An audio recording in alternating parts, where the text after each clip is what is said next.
saw that victory at Genesis 8 over CakeAssault in Winterside, it was almost like CakeAssault couldn't touch Soulrifle. So if we get a little bit of that energy tapped in right now, we might be seeing the rise of a new star. We'd also be seeing probably the new biggest pop-off in Rivals history. I would like to see, you know, just actually throwing the person this time instead of just spinning them around in a circle. Poor Y. And here we are. We're on Ethereal Gates that started out, and so far a very deliberate start to this match.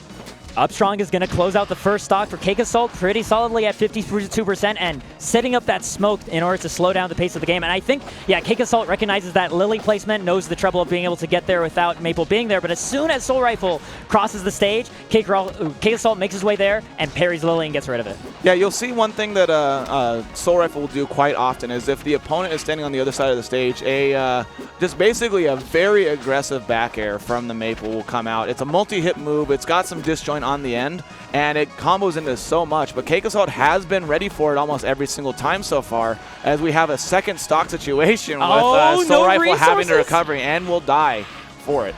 And like all of that kicked off a moonwalk plat drop back air from the platform to punish a parry.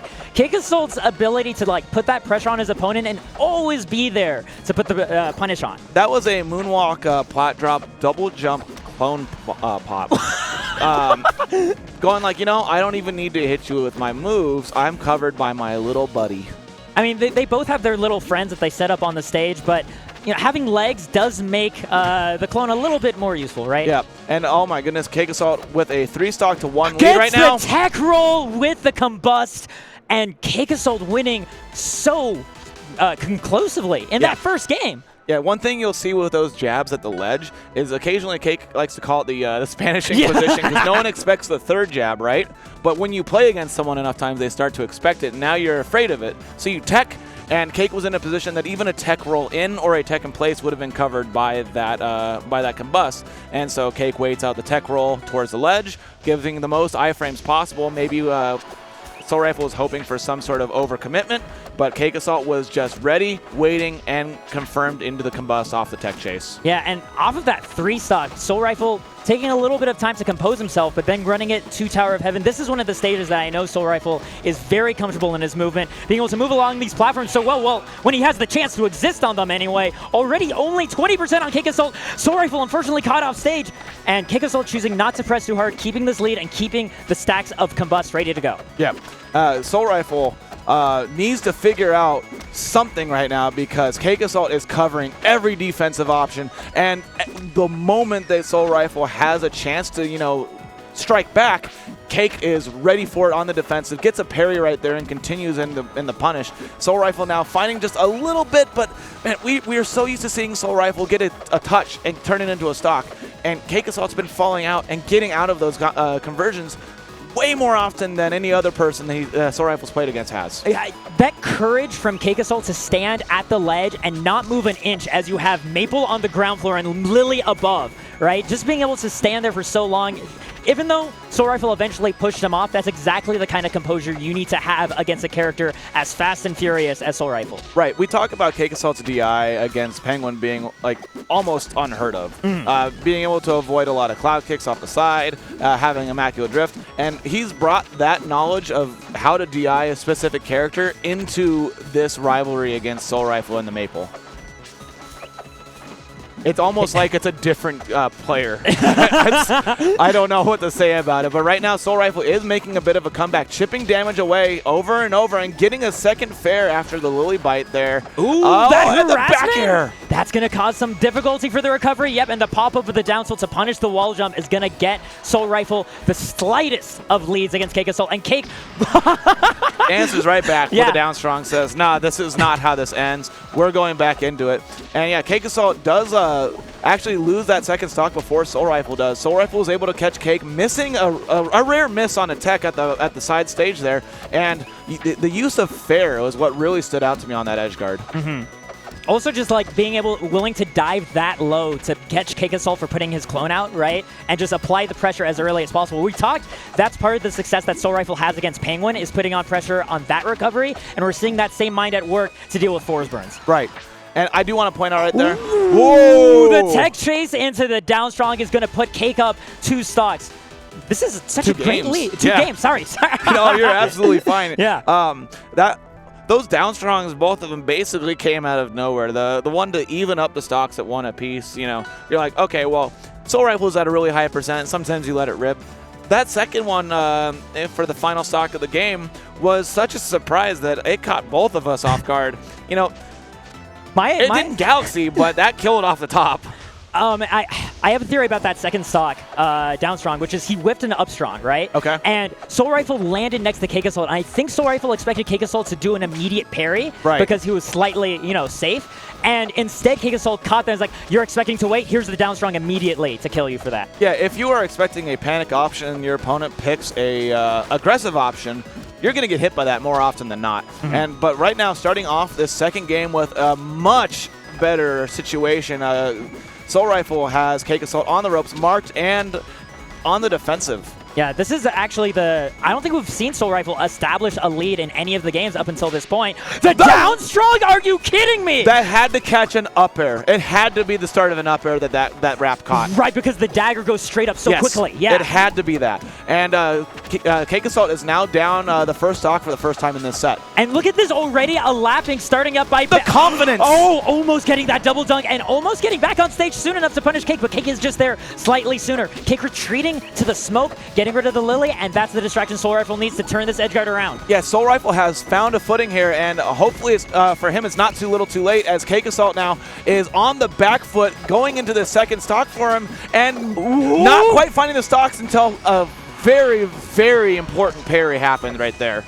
Soulrifle is looking completely warm now after those first 2 games. Gonna find that back air and almost punishes the tech and keeps it going with that nair off stage. A full stock lead.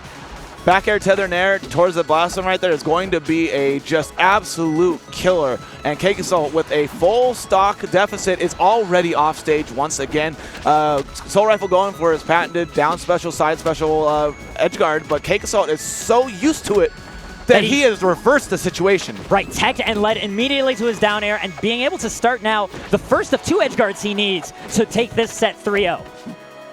Oh boy. We're getting a little ticky-tacky on these jabs here on the center stage. And Soulrifle choosing to get the Lily up, but not able to get a kill off of the wrap. That was actually a great idea, and I love it because Soulrifle has been a little bit swingy, you know, going for some options that have gotten him parried. And so gets CakeAssault to tech on that top platform and slows down, places the Lily, and then catches CakeAssault maybe thinking like, you know, trying to back up a little bit afterwards. It was a good little shift in momentum and speed of the match. It reminds me a little bit of like FGC Oki setup characters, but here we go, up air into the tether, into the up air, and Soulrifle giving a massive pop-off for taking that game. Soulrifle's such a passionate player. This is not unheard of. Usually when he takes a game on a stage, we see visible celebration, and it can be something that actually throws opponents off if they're not used to playing against someone with so much enthusiasm. Yeah, Soulrifle... Oh, that was an air. Yeah, it was a tether nair. Guaranteed to kill right there. But yeah, so Soulrifle did not look like Soulrifle in those first couple games. Started warming up in the second game, brought it to the last stock, but that third game, that was what I expect to see from this player. That is the confidence, the speed, the aggression, and also the punish game that just screams Soulrifle. And I want to shout out that as we're transitioning into this game, we saw Soulrifle visibly center himself, right? Calm himself down from that massive expression of adrenaline. It's like, I need to do that 2 more times. I need a clear head. As fast as he plays, he's not reckless. Oh my goodness. Just barely outspaces the cape and turns it into a very punishing edgeguard. We have Lily set up, keeping Forsburn off stage just a little bit longer. A solid 96% from that edgeguard, and with a mark, Soulrifle can turn this into a stock. Yeah, I gotta think that side special was supposed to be reversed, which actually let CakeAssault not only get back to stage, but also to get a punish going of his own. Got triple digits on both players. So much respect, and a beautiful use of the Lily, hidden by the smoke. Yeah, who's the deception character here? Is it Maypul or is it Forsburn? Because that was tricky. That was sneaky. I mean, you love to see that kind of layer in specific interactions with these characters in this game. It's why I've been watching this game for 5 years. I'm just as passionate about it today. There was a situation I wanted to point out in the second game. It was on Tower of Heaven where there was a spot where the Lily disappeared behind smoke and CakeAssault knew it was gone. Oh, okay. I was so worried about that back air at the top of the screen because CakeAssault has turned this around to his favor. A slight percent lead, but caught off stage. Waiting for the parry, but not ready to punish it. Ooh, that back air is some immaculate DI and goes for the slide off stage combust. Wow. And that, I mean, the thing with Tether as a recovery option is Maypul does get to choose what side of the character she appears on. Combust covers everything. Yes, and CakeAssault going off stage there is actually a little bit of a choice that you can do. If you're able to get against the wall, Maypul can no longer go to the inside of you. And so it changes it to 2 options. And so Soulrifle chose up, but Cake trying to go onto the side wall there actually made it so that option was limited. And wow. We're down to last stocks. CakeAssault still 1 stock away from being able to secure his way into winner's side of Grands, but it is Soulrifle riding so much momentum. Cake turns it around with a single glancing hit. It's his chance if he keeps his edge pressure going. Tries to wait out something, and instead Soulrifle uses an air dodge, and Soulrifle safe. Waits underneath Lily. Ooh, tries to press his aggression.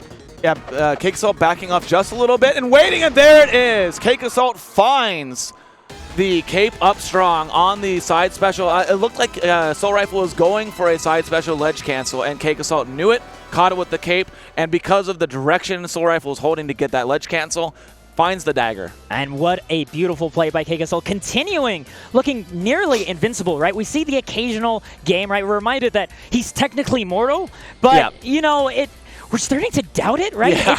It feels like one of those science facts of just like, yeah, I understand that the mitochondria is the powerhouse of the cell, but like, I haven't seen a mitochondria, so I just kind of have to believe to a degree. Yeah. So far, we've seen the might of the chondria, but not the mitochondria. And CakeAssault might be what we're looking for. Yeah, sign my Wario. Cake is signing that Wario. I've seen that Wario going around to top players from different games and getting signatures. So the fact that Cake has earned his right to be on Wario. You know, that man is such a cheapskate. He charges so much for any little bit of ad placement on himself, right? You got yourself a nice arm slot, maybe by the shoulder. Oh yeah. You know, CakeAssault and shoulder. He gets there for free. Yeah. He gets dislocations there for free.